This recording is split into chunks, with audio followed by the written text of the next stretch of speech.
And I always remembered that I could uncannily imitate Charles Nelson Reilly, and how my dad never liked me doing it. I'm a rugged, tough guy, and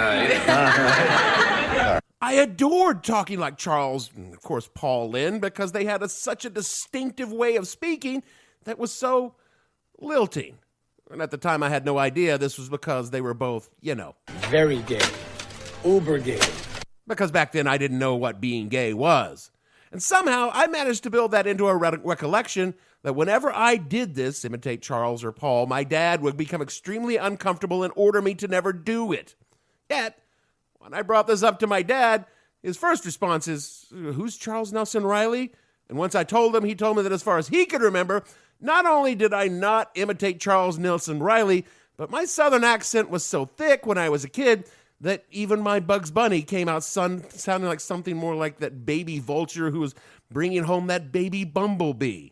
I'm bringing home a baby bumblebee. Which, now that I think about, is actually kind of insulting.